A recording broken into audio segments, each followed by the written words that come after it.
Ebusuya. Ejebo nya babedu. Na meka we ya na meka eye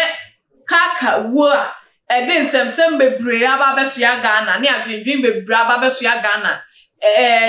Fiti Saturday abepem na day. Na nyame adom no kre no ade di asese His Excellency Nana Addo Dankwa Akufo-Addo ne na ban penifo o maso bumbadwu omo papa nyame adom maami a woni kaka mo etifie abomode ane Class FM ebe kasa aye wo phone so akwa cha police fo ema ya baba bechi kaka ni nua bema ni nua pani a wo 48 years ye friend Idi Mohammed na nieti ayachi ni nua yi chire mu na chese ni nua yi na wo kun ni nua bema kaka no na enye MC no ene kun no na yebisa no wo ka se ane no credit woni ni nua no mo won tokwan ketinketi wo mu ntamu de na nso wanya no nti ene wodi na ni nua no ewu ana se ono no di kun nso maame no cheche mo wo se wo boa na wo ma kontokwa ewo asase ho abusua asase bi ho a wo muguso a eko ho ntokwa na eno ho na eye idi ejina ye edikun ema ye bechi ni nua kaka ekokoye ne nyado a wo hwe ne nkwa ya na asem aba beda DC so e di protest kesi aba beto ejira youth no amapo asojafo ne aposifo abebe mu abi mu ahwe omo nkwa unnecessarily na ebi nso epira akwakoda hospital a wo mu under treatment na hwe Ghana wo ho asem ba abotra friend abotra Ghana phone ni abotra ba ku say Ghana man wo ho ye ni abotra ba ku say da sa asem aba pa na ye beto ye bo na ye hwehwe asem ni mu ansa no for the sake say ye hu so we nya little issue bi no na ye de akwa akwohye nipa kro ne se wo no enanimu asem ni hu bi so be kuma no na nipa ne be ne nipa na asem ato no ne nan ho pe enu nti ne ye se emaye njeji nsem at a sport at once na obeti asem na menjeje na emom no hwehwe asem ni mu ansa gwa ye den kwa jeje Bible cry di one dance e ka se adansi krum wo gwe endibi o hwe se nne amanfo obi ni nua ho ntokwa a edi owu abanti ankrofo ma ahwe omunkwa na ebi eprepra keke this year tu ni nebusu yetu afini fie na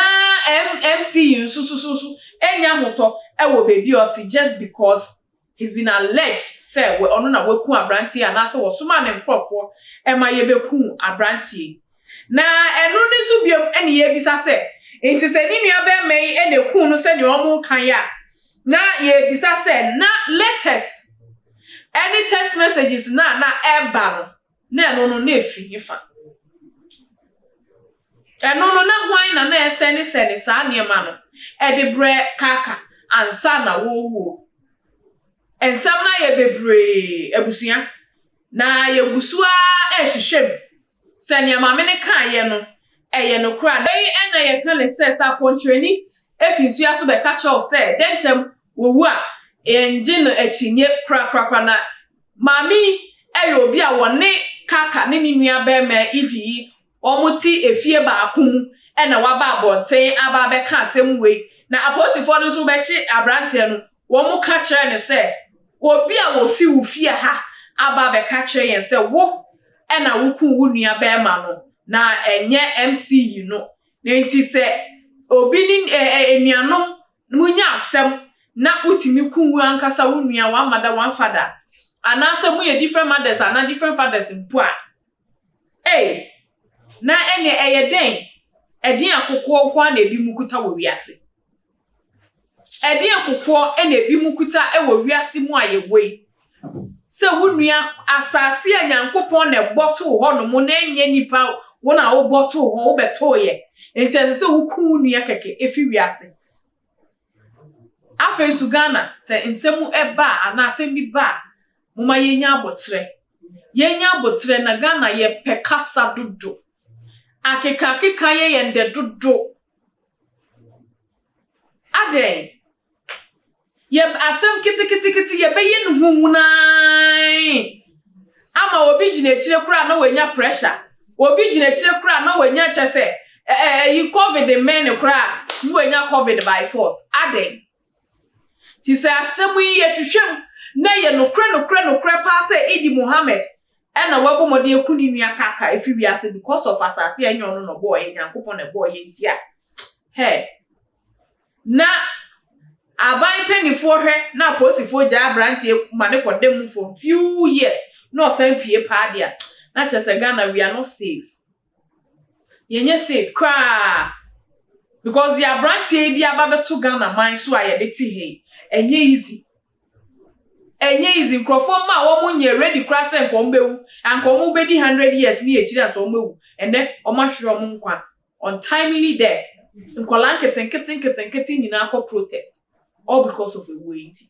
enunti ebusia momodi afa comment bra na make sure say nya da petwa kwan so nemu mebe yodo kwan so asumdwe kwan so